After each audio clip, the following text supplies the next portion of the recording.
Hey everybody, welcome back to the Dawn of Drones podcast. I'm Dawn Qii.AI, your host and the CEO of P3 Tech Consulting. So great to see everybody out there. By the way, remember this is live, so let us know where you're coming from, say hello, ask your questions, give us positive encouragement. We love all of it. So we are still in January of 2022, a couple weeks in now to our Tech Showcase month, sponsored by Dragonfly. But this week we actually kick off a very interesting series called the Carahsoft Partner Series. Carahsoft is the premier IT business-to-business reseller, and they've created a government UAS line card. That means end-to-end solutions. And the really exciting thing is that Michael Cohen, who's with us here today, is our very first guest in this Carahsoft Partner Series. His company, Qii.AI, is doing amazing things in the drone space, particularly with regards to inspections, but so much more, because when you think about the federal, state, local, tribal, territorial government sector, what you're going to hear about today and how artificial intelligence, augmented reality, automation are changing the game for drone inspections and drone operations and personnel management, you're going to want to be talking to Michael. So Michael, welcome to the podcast. Hey, Dawn, great to be here. Thanks for having me. Yeah, absolutely. Michael and I were talking before we went live, and this has been a crazy month, starting off with Dragonfly. We had the Phoenix Group with their command and control system on last week, Senior Savannah Haran with that organization as a senior robotics engineer, and just the amazing tech. And Michael was on our Clubhouse last week, and we learned so much. By the way, if you missed any of these podcasts, if you haven't listened to any of these Clubhouse episodes, you can listen, watch, play all of these on demand. So if you haven't subscribed to Drone Life TV for the podcast yet on YouTube, do that. If you're not in Clubhouse and Drone Law Connections, I highly recommend you join our group because we have so much fun. So let's talk, Michael, first a little bit about you. But before we do, honestly, I want to just say something that's hilarious. So we put out on LinkedIn, right? Hey, join us today and all these things. And Michael has a lot of business colleagues and a lot of friends.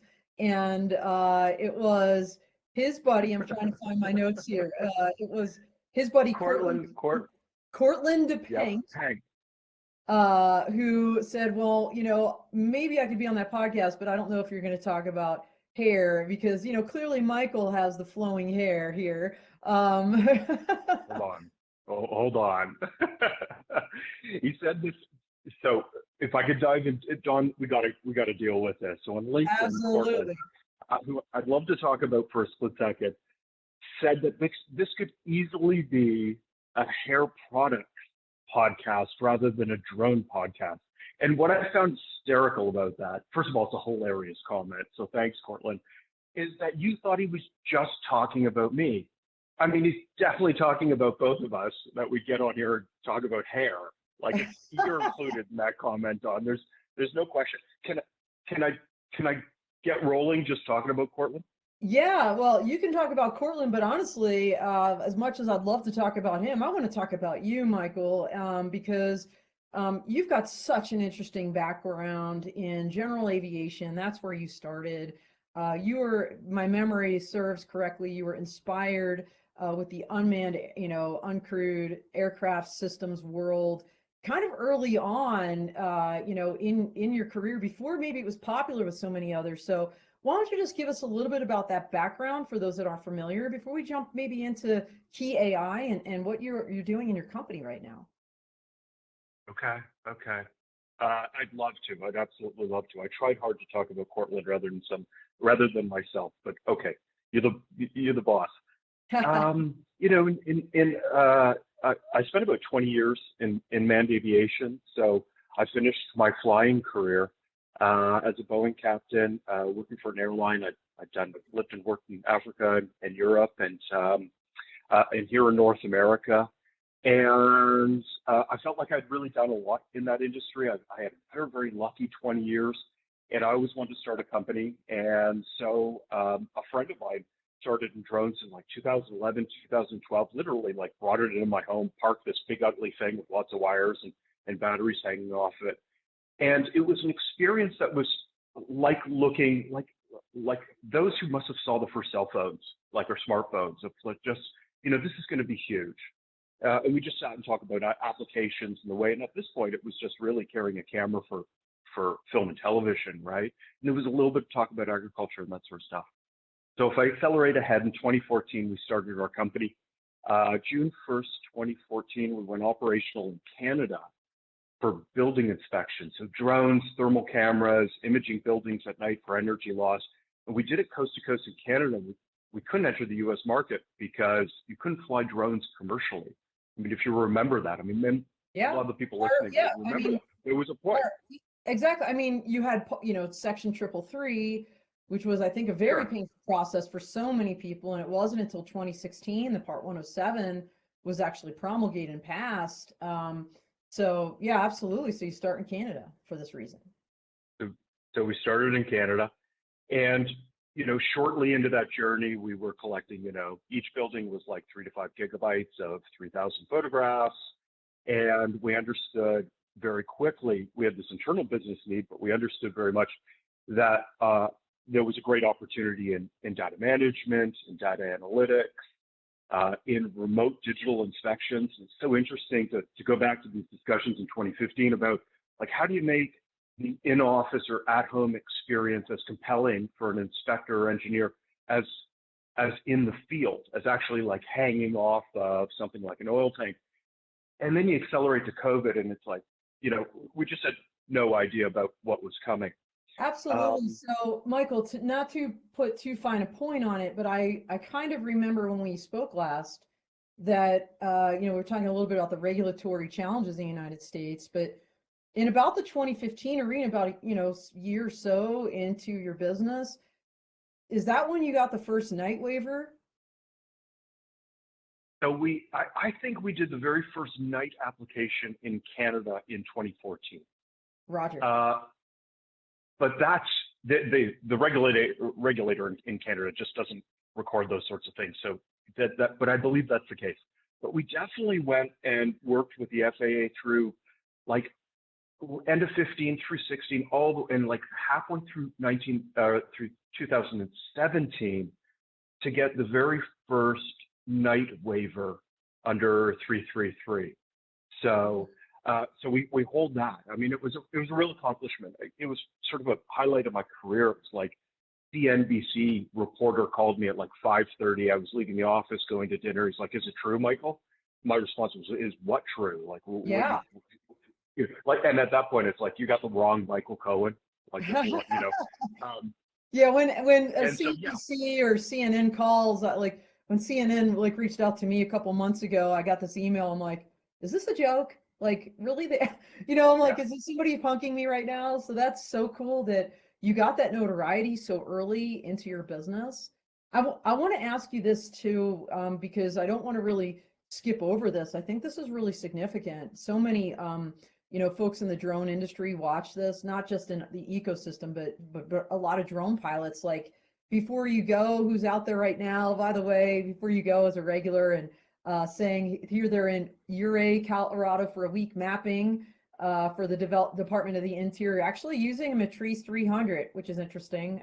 That's a DJI drone. We can talk about that some other time. Help prevent forest fires, and they're really looking forward to this and sending it to all their friends. So thank you so much before you go. But you are doing things at night on roofs, above rooftops for critical infrastructure and buildings. And you were using specialized sensors to detect what exactly? Because I think this use case that you started out with was really niche and unique, especially at that time. Yeah, it put us into several different conversations, which really are the foundation of Qi.AI, which is interesting.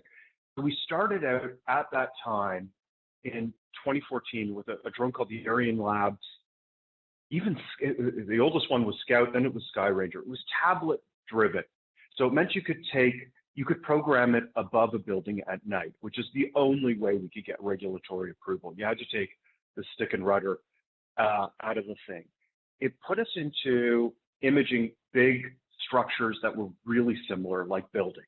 Yeah. You know, they look all the same from, you know, largely above the third or fourth floor. They look very, very similar. You're looking at concrete or brick, sometimes steel and glass. And put our customer base at engineering firms that wanted to look at this sort of stuff. Interesting. And So what those were were they sort of, scanning, Michael? What were they looking for specifically in this first kind of big use case that you developed? so roofing is, so commercial flat roofs are like walls. They have a section of insulation in them. And if the membrane on top of the roof is leaking water, then that insulation will get wet. So you've got some dry insulation, some wet insulation. You can take a drone with a thermal camera and you can image that at night after the roof is cooling. So maybe it's a good summer day, and as the roof cools, you've got this differential temperature, and you can locate thermally where water may be in the roof. And then, of course, during daytime, the technician goes and looks at that. That was the initial product, 2014.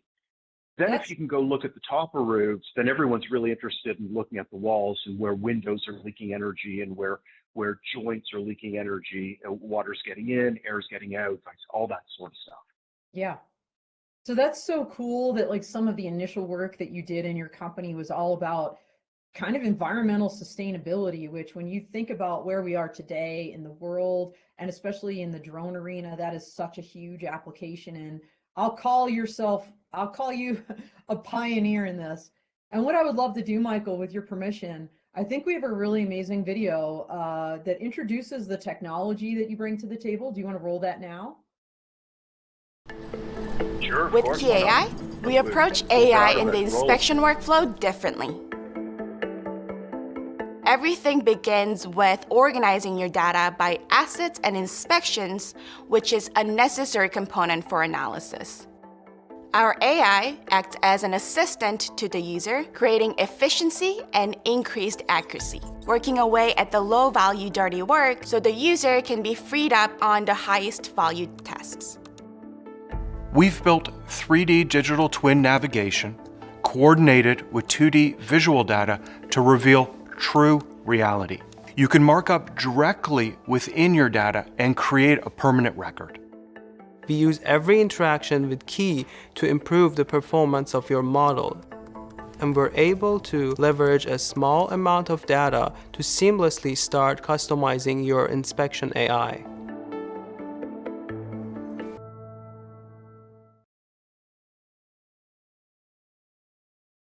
I love it. And, you know, Michael, I'd be remiss not to comment on your slick back do in the video. So very nicely done.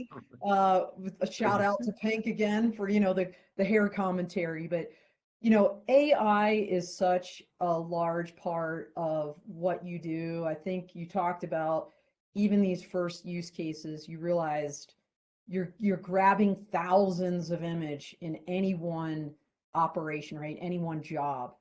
And how do you manage that in a way where your engineers or your analysts are not like poking their eyes out? Because I think we would both agree that humans, the human eye, you know, and attention span probably isn't going to maybe notice some of these subtle changes, especially in a use case, as you just mentioned, with subtle changes in roofs or in buildings or cracks or, you know, heat emanations.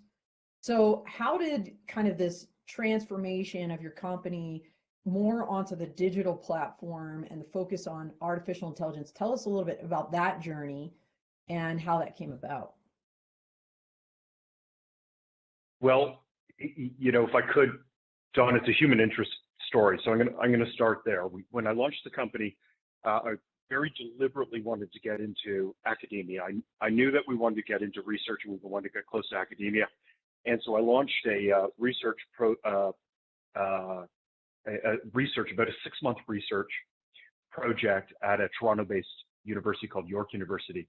And about halfway through that, the professor, someone named Dr. Gun Hassan, asked the students to leave the room we were in, and leaned into me and said, I'm working with 2 other PhDs, we've created algorithms, geospatial algorithms, working with photogrammetry and LiDAR, but we realized we're not business people, and can we join you?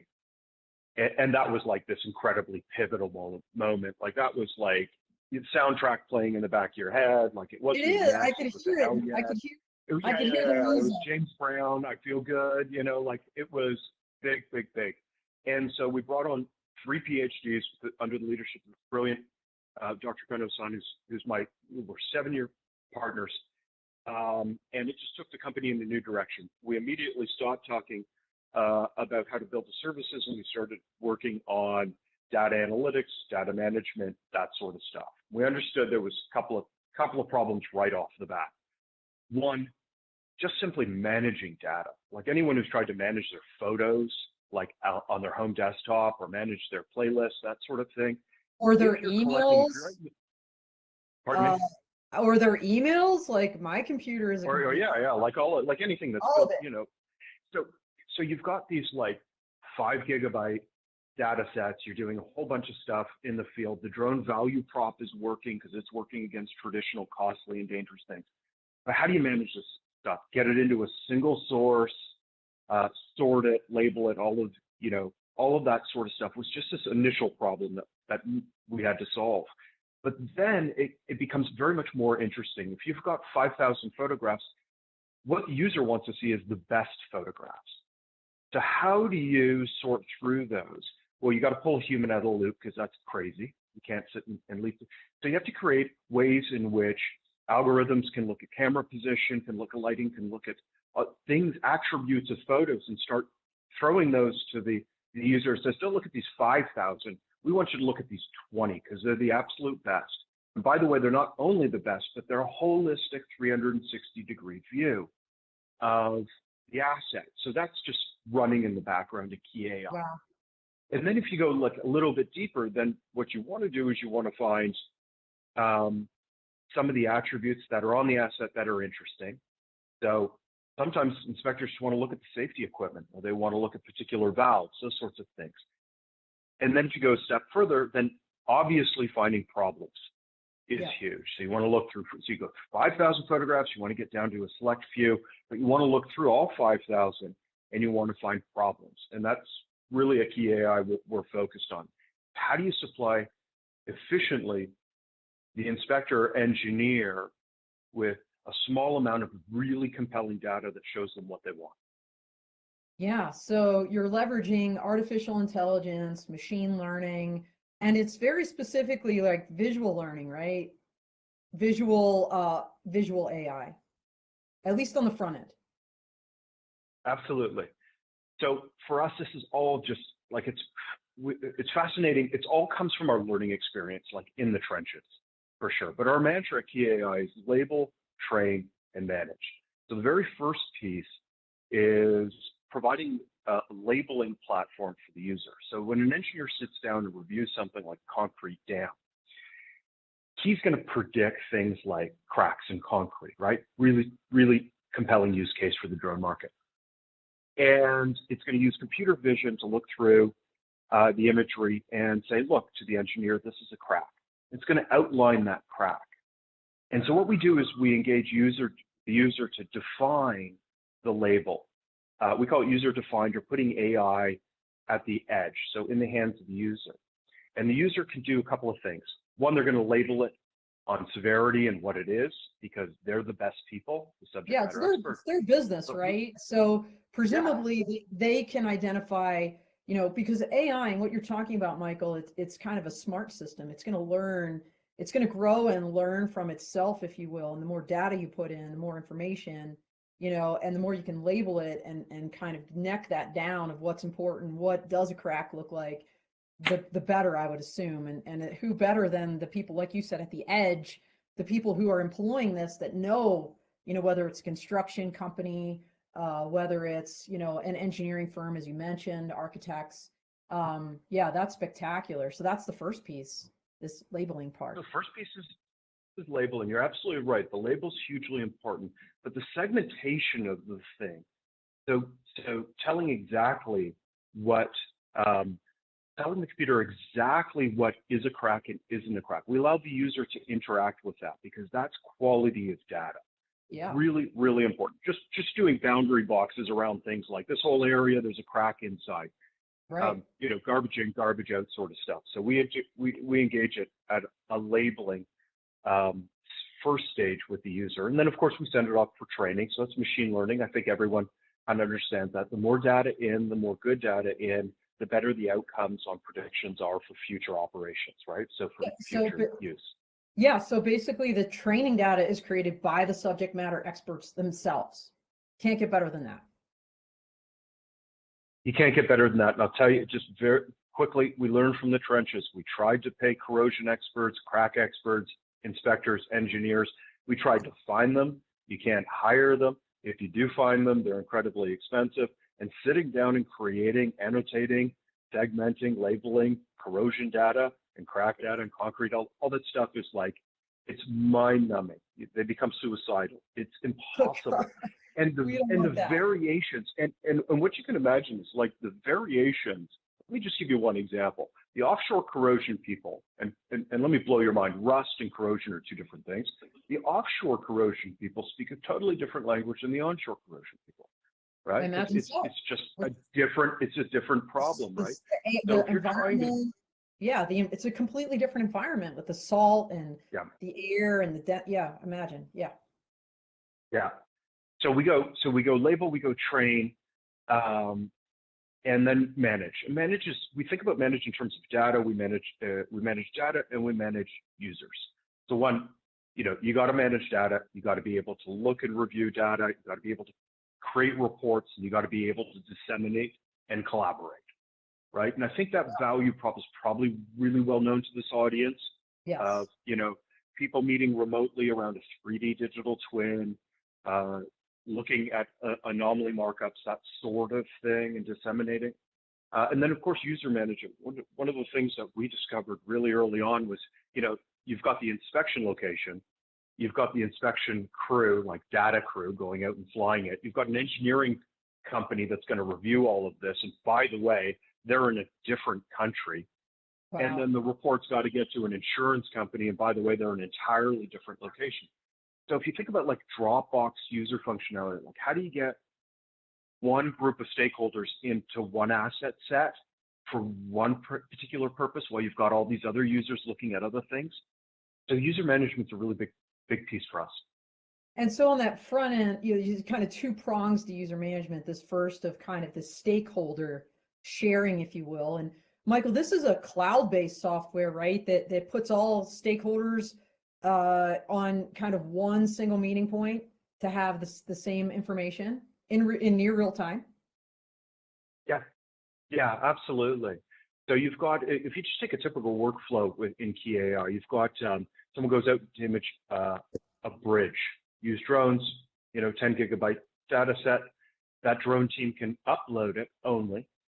And then the engineering firm can go in, process it into a 3D digital twin, create a condition assessment report on it, and then they can share a PDF report. They can share a link to the 3D digital twin. They can even introduce people into the 3D digital twin environment to make additional comments on it.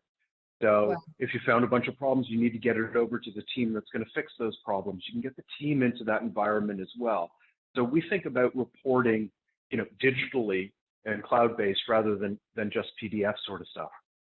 Well, that makes a lot of sense. And, just kind of, obviously your company is based on visual, artificial intelligence, and there's a lot of visual learners out there, and I'm kind of one of them, right? Like, don't make me read a manual, but just show me how to do it and I can make that happen. I love that your product does that. And when you're talking about 3D twins, I always harken back to movies, right? So let's talk about, Tony Stark. Your 3D digital twins are literally like 3D models that you can look at as a stakeholder. But what I also love that you've now interjected into this process, something that I haven't heard of maybe any other company, if there's any out there, I don't know. but you've injected augmented reality or AR into this back end process, this, kind of stakeholder management. And I remember when you and I were at the Energy Drone Robotics Coalition in Houston, Texas back in November. Was it November or October? I think it was October. I think it was October. October, maybe? Yeah, I think it was October. And I remember I walked up to your booth and you and your cohort in crime, Nia Choi, were there. You had the goggles and you had like a line at your booth because, now first of all, explain what this augmented reality is and how it differentiates Qi.AI from other companies, especially on this back end stakeholder engagement process. Yeah, by the way, Nia ran all of that AR in Houston. She's pretty awesome.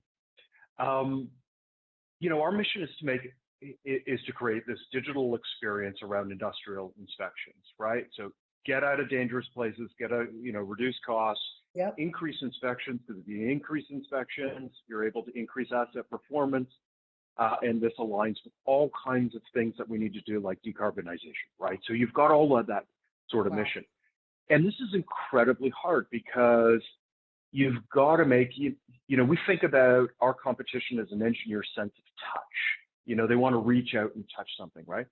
So how do you get a platform and data that's so compelling that you're comfortable enough to say, I understand what I'm looking at and I don't need to get on an airplane, rent a car and drive to the site to look at it, right?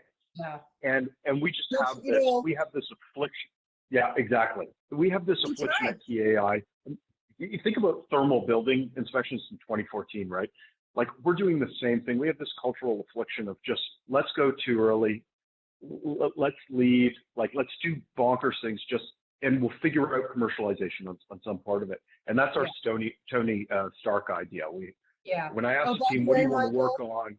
I don't want to, I'm going to interrupt you here for a second because we got Jeff Harper out there who says, big Tony Stark analogy fan. So woohoo.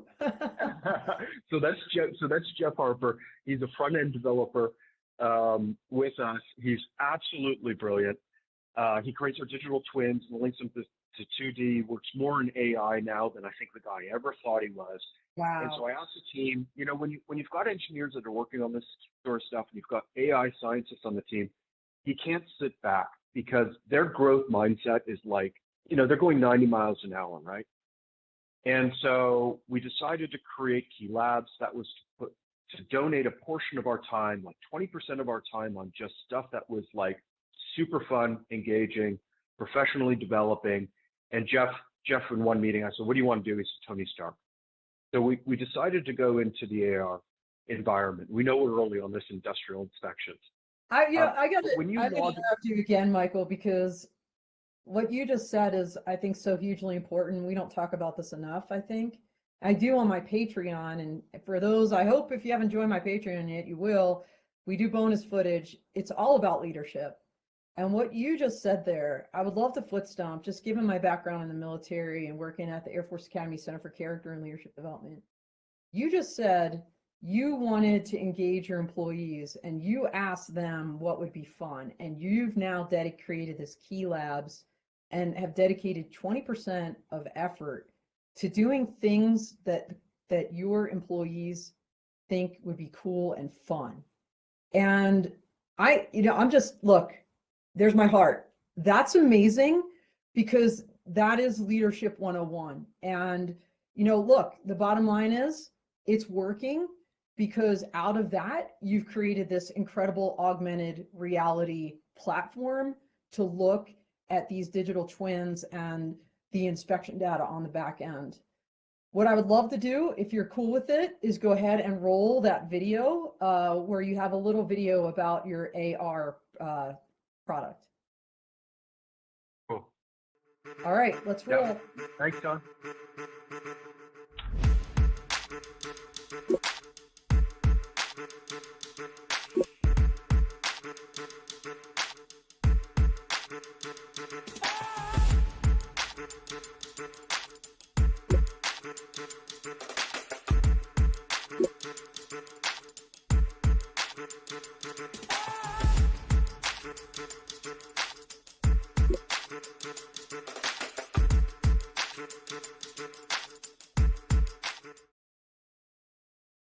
And can I just say, wow? And also kudos to, of course, Jeff and the team for coming up with something like this. How is that going? Tell us a little bit more about it. It's really, really compelling. So that's our office in Toronto. And that's Sid, our chief engineer, who's working with the HoloLens 2. So let me start with where we are today. So if you go into our platform, open up a browser, you've got a username and password, you log in, you arrive at our dashboard. Dashboard has all your assets, sites, inspections, all the stuff that you need. It blows me away. When you put on the HoloLens, you're in the same environment. You literally type in your username, your password, you arrive into your dashboard, you pick an asset, you pick an inspection. All the results of the inspection now are in this, augmented reality, this 3D environment. Zoom in, zoom out, click on comments, make comments, like really, really fantastic. So, you've got to have, for our user base, you've got to be really progressive. You've got to be using robotics like drones. Then you've got to be into digital and remote inspections. And you want to take one leap further and jump into augmented reality. Luckily, our customer base is like super techy. So, but we see it as a great way to review an asset. I mean, why would you want to look at 2D when you can jump into a more immersive 3D environment? I mean, it seems to me that it's just a no-brainer. So assuming the proper data is collected, you could literally have these goggles on, be, half a world away from the actual inspection and be walking through the hallway, if you will, of a building, looking for the things that you need to look for. Yeah. That's yeah, insane. Absolutely. So well, it gets even better. So if you said that's like a lot of inspections we see are done by one person. Like if you got to review an oil tank, generally there's one engineer, one inspector sits down and does that. But when you get into more complex operations, like things like shutdowns at oil refineries or construction, for instance, just the ability to put multiple people into that augmented reality environment and start collaborating around, how shutdown's going to go or how you're going to move in materials for the next stage of construction. Like, and this isn't. What's really interesting about this, Dawn, is it's like this is now. This is a lot of this stuff is on the shelf, very ready to be subscribed to. Purchasing, the tech is running, the tech's really stable, the uptime's fantastic. So it's pretty exciting business to be part of. Well, and you mentioned people several times, and it sounds like that kind of second prong of what your platform does is manage teams like internal to a particular company, their data, their information, their vendors, their partners. So in addition to kind of looking at the data from the actual job site or the operation, you're also managing kind of what we're doing, sadly, in a way, for the last 2 years in the COVID environment, is managing that internal collaboration for a company as well. Is that right? Absolutely. When you're dealing in, for every drone, for everyone who's acquiring drone data, you're likely acquiring a lot of data. I mean, it's just a big data field for sure. And so, you think it would be easy to just wake up, go out, acquire a bunch of this data, come back to your hotel or come back to your home or office and get that over to the client or get that over to a teammate. Things like SharePoint, or FTP sites, these sorts of things, timing out on uploads, don't have download speed that you require for these sorts of things. So just managing, if your business is managing several gigabytes of data every single day, you need something that can handle it. I mean, you need some horsepower behind that. And then to be able to disseminate and share that is, this is like, what sort of language will one use? Like it's bread and butter, but the tech to be able to do that is just so solid and required by so many of our users. Just the simple managed data and shared data. Now, clearly, the value proposition for critical infrastructure, it's proven. You've done it. Let's shift gears a little bit. Let's talk about other market sectors because Carahsoft is in the federal, state, local, tribal, territorial governments, law enforcement, public safety, such a big community. and, with drone responders and 5,000 plus members and more, agencies, not just in the United States, but globally coming online with drone programs, I could see this being a huge value add for something like, let's just say, accident reconstruction, where, that drone flies over taking the 3,000 pictures, and then to be able to analyze that data, have a 3D model. Michael, I'm just telling you, as a licensed attorney and a former prosecutor, if I could bring a 3D model into my courtroom and I could have all of my jurors wearing AR goggles and being in the flipping scene, oh my gosh. What a game changer that could be. I don't know if you've ever considered that. I'm free consulting here, just throwing that out as a lawyer. That would be, could you imagine Tony Stark in the courtroom? And because Sure, I think of course. the biggest challenge for attorneys, especially, a civil case, criminal case, doesn't matter, is kind of making the experience real for people, like to give that visual. It's called demonstrative evidence. And holy shnikes, to be able to authenticate this and say, this is legit, here's our algorithms, and have a judge admit something like that and walk a jury through a crime scene, just like the first responders did, because they had your tech and they imaged that. Holy shnikes. That would be unbelievable, my friend. I'm going to make a note of holy shnikes. Yeah, it would be. I don't know of any like, well, what do I know about what's being presented in courtrooms? I wouldn't know that. I think augmented reality sure sounds early to me, but I think a lot of our friends that are creating, survey grade, digital surface models, digital twins, and those sorts of things, I think they're getting into courtrooms. We've been called over the years, could we create this? The use cases for us were insurance claims. Someone went and changed the elevation on their property. Next big rainstorm flooded. The insurer wanted to demonstrate this. So could we create models that so I think a lot of that like GIS surveying expertise is there today for sure.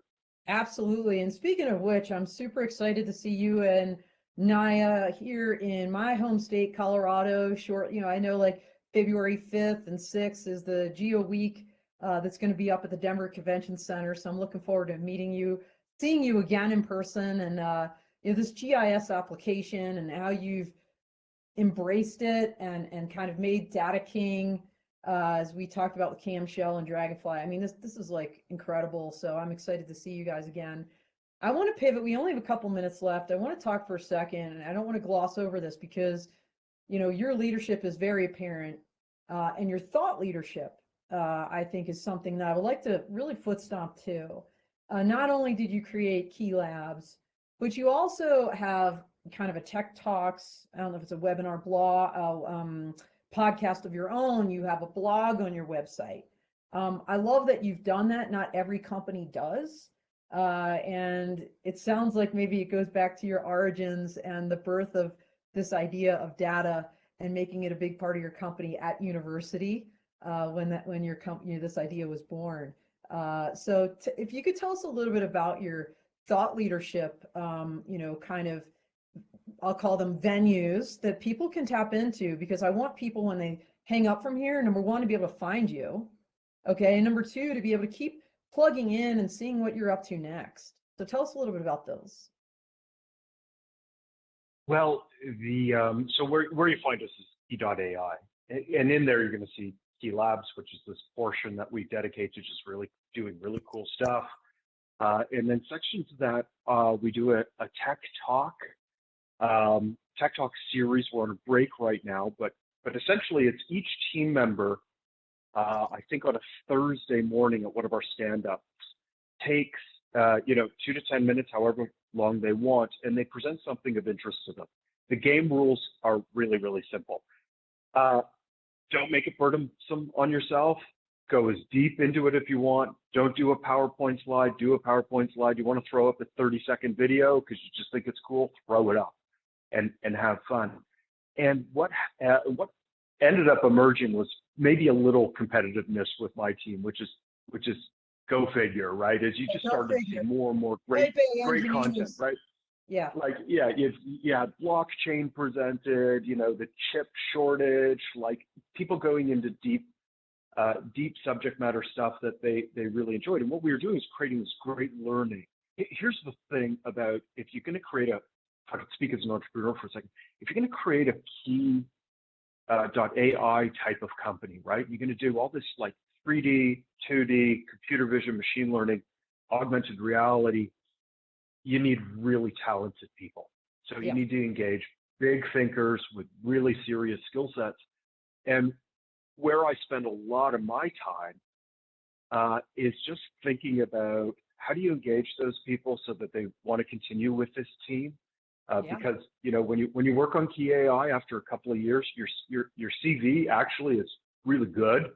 And you've got some really serious skill sets in 3D and AI by the time you've worked with us. And so I think a lot about retention and engagement and growth, professional development. And so and you just have to keep a team like this, really out feeling like they're growing. And the last thing is feeling like the mission is really worth their time. So being really super clear on our mission is a huge part of how I spend my time. That's awesome, as it should be. And again, not just a product to pursue, but a leadership style to emulate. Great stuff here. Like I said, we only have a couple minutes, so Michael, I want to give you the floor here for the last minute or so before we kind of get into some announcements on, what you see going forward, what's next for Qii.AI, and any other closing comments you want to make here. Our time went too fast, by the way. It really did. Well, what's next for Qii.AI? So we see ourselves in energy right now. We think about nuclear, oil and gas, and electricity. I'm really, really excited to put a focus on renewables, in wind, particularly wind and solar coming up. We've got a lot of inbound from existing customers and from new customers looking to focus on that. We really like integration with smart devices, so we're rolling out an iOS app so you can use the iPad Pro and the iPad and the iPhone 12 and up with our platform. So that's super cool. And this year's a lot about, having launched last year in 2021. This year's a lot about something that culturally is really ingrained in us, which is design thinking. Our director of product marketing, Naya, who brings this to our team, and just like she's like forcefully brings this to our team. So this like set of assumptions and getting and going out and trying to disprove those with the customer base is really where we're focused this year. Is getting out of the office, talking to as many potential users as possible, which is post-COVID. I'm pretty optimistic that February by March we'll be on planes again. And I think that's pretty exciting for our team. Yeah, absolutely. I hope I see you all also at AV Exponential this year in Orlando, the end of April. I'm super excited for that one too. Some big announcements on my end about that here shortly, but I'll hold on that for now. Wow, and thank you. This has been absolutely great. And just so everybody knows, I met Michael and Naya at the Commercial UAV Expo run by Diversified Communications. They also do Geo Week, same company. And I just remember our first conversation, and you're like, "Hey, Dawn, I'm a fan." I'm like, "We got to get you on this podcast." And Naya made it happen. And so glad you guys are on the podcast. So glad you're here today, Michael, and that you forged this alliance with Carahsoft. I think it's going to be a really great year for you. Just continuing that upwards trajectory. So thank you again so much. Everybody, you see HTTPS, key is Qii.AI. Go there, check out the company, learn more. Michael is super active on LinkedIn, so if you're not LinkedIn with him, you should be. Same with me. And just real quick announcements. Tomorrow, we really kind of finalizing our journey in January with Tech Showcase Month, and on our Clubhouse tomorrow, we're going to have, which is 11 a.m. Mountain Time, Drone Law Connections. We're going to have Kyle Sanders, the VP of Education and Development for U.S. Drone Soccer. And you're probably thinking, how's that relevant to tech? Well, it's highly relevant to tech. Number one, to see the really cool applications technology they're using for this kind of Quidditch meets STEM program. And when you talk about, like we did with Michael, inspiring a workforce, inspiring people to stay or go into a particular area, in this case drones and STEM, that's what Drone Soccer is all about. So check us out tomorrow. Kyle will also be on this podcast, same time, same place next week. We are at our time. So I want to thank everybody for chiming in, for joining in, those that chimed in as well. We will see you soon. And in the meantime, for those pilots out there, fly safe. Have a wonderful week out here.